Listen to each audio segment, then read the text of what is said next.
Hello दोस्तों, कैसे हैं आप सब लोग। आप सभी का एक बार फिर से हमारे यूट्यूब चैनल गुसाई एक्सीलेंट एकेडमी में स्वागत है। तो फ्रेंड्स, आज हम आपके लिए एक काफ़ी इम्पोर्टेंट टॉपिक लेकर आए हैं जिसमें से काफ़ी गवर्नमेंट एग्जाम में क्वेश्चंस पूछे जाते हैं, जो काफ़ी इम्पोर्टेंट टॉपिक है। तो इस टॉपिक को करके ज़रूर जाना चाहिए। आपको इस टॉपिक की नॉलेज बहुत होनी चाहिए, तभी आप इस टॉपिक में से आने वाले क्वेश्चंस को आसानी से सही कर पाओगे अपने एग्जाम में। तो आज जो हमारा टॉपिक है वो है फंडामेंटल राइट्स, जिसे हम मौलिक अधिकार भी कहते हैं। तो आज की हम इस वीडियो में हम सारे फंडामेंटल राइट्स जितने भी हैं उनको कवर करेंगे। तो बिना किसी देरी किए आइए शुरू करते हैं फंडामेंटल राइट्स का ये वीडियो। तो सबसे पहले हमें फंडामेंटल राइट्स बेसिकली होते क्या हैं उन सब के बारे में जानना होगा। तो जो हमारा आर्टिकल 12 से आर्टिकल 35 में इंडियन कॉन्स्टिट्यूशन जो डील करता है वो है फंडामेंटल राइट्स। ये एक ह्यूमन राइट्स होते हैं जो हर एक सिटीजन को दिए जाते हैं और इनको कोई वायलेट नहीं कर सकता। इसमें से हमारे right of life, right of dignity, right of education, ये काफ़ी सारे राइट्स होते हैं। पर सारे जो राइट्स हैं वो मेनली 6 मेन फंडामेंटल राइट्स के अंडर आते हैं। तो इस प्रेजेंटेशन में हम 6 मेन फंडामेंटल राइट्स को डिस्कस करेंगे। तो जो हमारे इस लिस्ट में आप देख सकते हैं नीचे जो दे रखी है। सबसे पहला है हमारा राइट टू इक्वालिटी। ये है आर्टिकल 14 से आर्टिकल 18 में डिस्कस किया हुआ है। राइट टू फ्रीडम आर्टिकल 19 से आर्टिकल 22 तक डिस्कस किया गया है।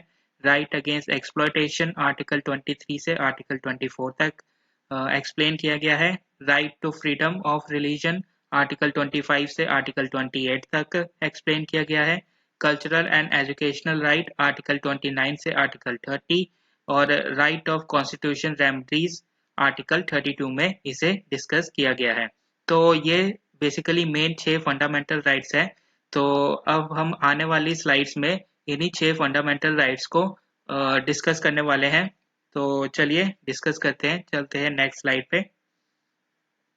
तो जो हमारा पहला राइट है वो है राइट टू इक्वालिटी, जो आर्टिकल 14 से आर्टिकल 18 में है। तो राइट टू इक्वालिटी क्या कहता है? Right to equality guaranteed equal right for everyone.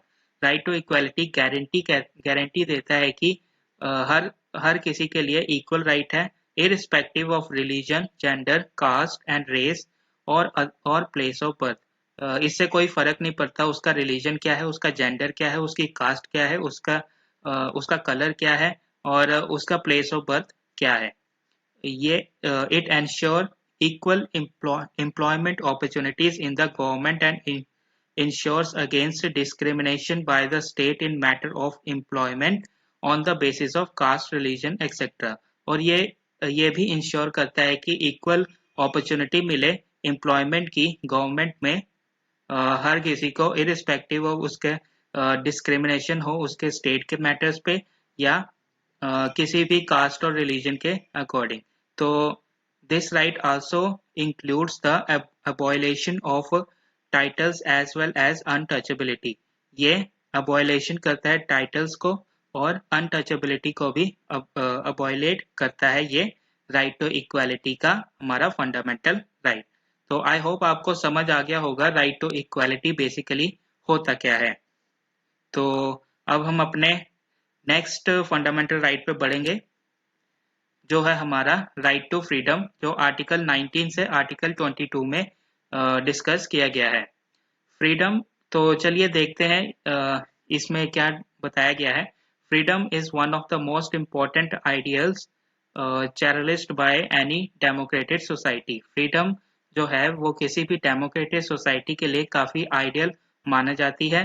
The Indian constitution guaranteed freedom to citizen. जो हमारा इंडियन कॉन्स्टिट्यूशन है वो गारंटी देता है कि हर एक सिटीजन को फ्रीडम है। The freedom right includes many rights such as, freedom rights के अंडर काफी सारे राइट्स आते हैं। फ्रीडम ऑफ स्पीच, ये freedom of expression, freedom of assembly with arms, freedom of associate, freedom of practice any profession और freedom of reside in any part of the country. तो ये सारे जो राइट हैं वो हमारे राइट टू फ्रीडम के अंडर आते हैं। जैसे हमारा है फ्रीडम ऑफ स्पीच, हमें कुछ भी बोलने की आज़ादी है। फ्रीडम ऑफ एक्सप्रेशन, हमें अपनी भावनाएं एक्सप्रेस करने की आज़ादी है। Freedom of assembly without arms, ठीक है। फिर उसके बाद है freedom of associates, freedom of practice any profession, हम किसी भी प्रोफेशन को प्रैक्टिस कर सकते हैं।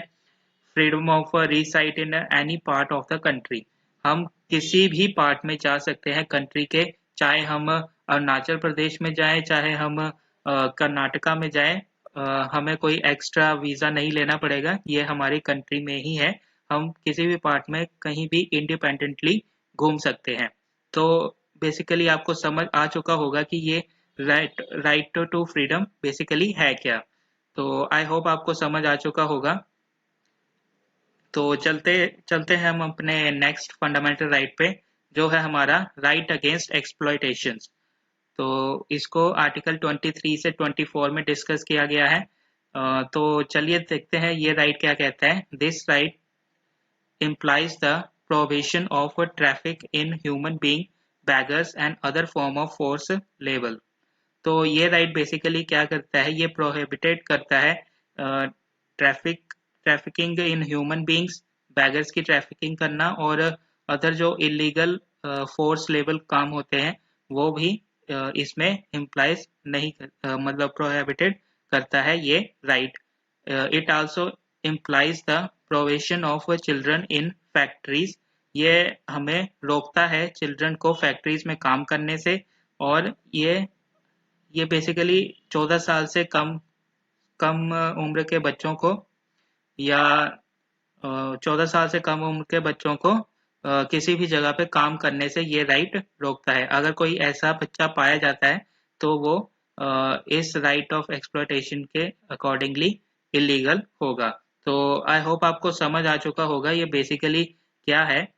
तो चलिए अब हम बढ़ते हैं अपने नेक्स्ट राइट पे, जो है वो है right to freedom of religion. Article 25 से आर्टिकल 28 में ये बताया गया है। तो चलिए देखते हैं इस फंडामेंटल राइट में हमें क्या बताया गया है। This indicates the secular nature of Indian polity, ये इंडिकेट करता है कि हमारी जो इंडियन पॉलिटी है वो सेकुलर नेचर की है।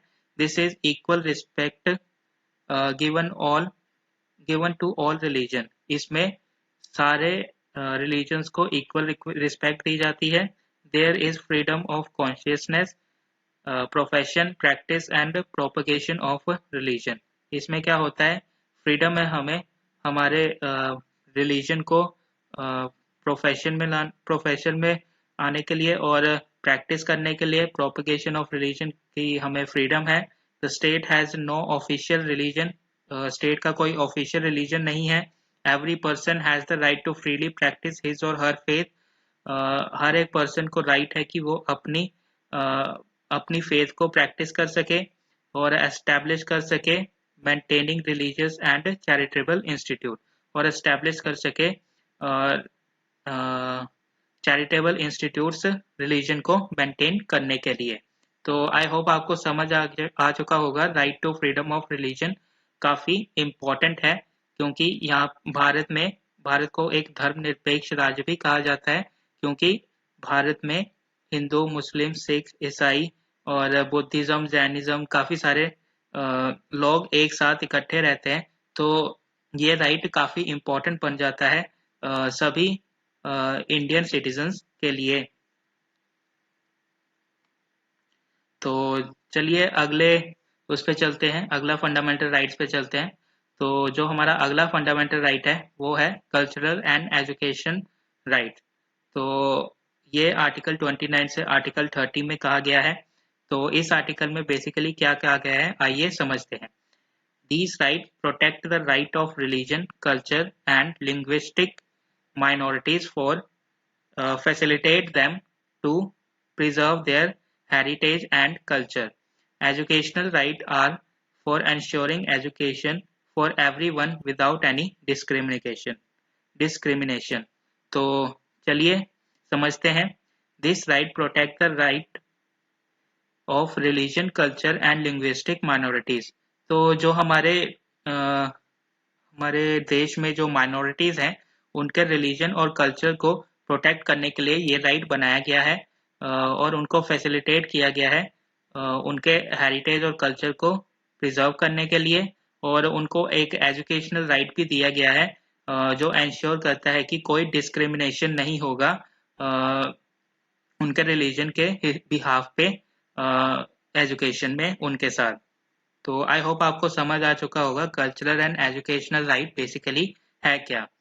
तो चलिए अब हम बढ़ते हैं अपने अगले फंडामेंटल राइट पे, जो है राइट टू कॉन्स्टिट्यूशनल रेमेडीज। तो ये आर्टिकल 32 से आर्टिकल 35 में डिस्कस किया गया है। The constitution guarantees remedies if citizen fundamental rights are violated। Constitution guarantee करता है रेमेडीज की अगर सिटीजन के फंडामेंटल राइट्स को वायलेट किया जाता है तो। The government can not infringate upon और curb anyone right। गवर्नमेंट किसी के राइट को झुकला नहीं सकती और ना ही उसको उसके राइट से विलुप्त रख सकती है। When these rights are violated, जब ये राइट वायलेटेड होते हैं, the aggressive party can approach the court. जो जिसके राइट वायलेट हुए हैं वो कोर्ट में जा सकता है सीधा। Citizens can even go directly to the Supreme Court, which can issue writ for enforcing fundamental right। Citizen directly जा सकता है सुप्रीम कोर्ट, जो एक सिटीजन जो है वो रिट फाइल कर सकता है जिसने उसके फंडामेंटल राइट्स को एक्सप्लॉइटेट किया है। तो आई होप आपको समझ आ चुका होगा इस राइट टू कॉन्स्टिट्यूशन रेमेडीज में क्या कहा गया है। तो फ्रेंड्स ये थे हमारे मेनली 6 फंडामेंटल राइट्स। तो आप सभी के लिए एक क्वेश्चन है। तो क्वेश्चन ये है कि why right to property is not a fundamental right. अगर किसी भी बच्चे को ये क्वेश्चन का आंसर पता है तो हमें वो कमेंट बॉक्स में लिख के भेजे ताकि हम भी देख सके आपको फंडामेंटल राइट्स की नॉलेज कितनी है।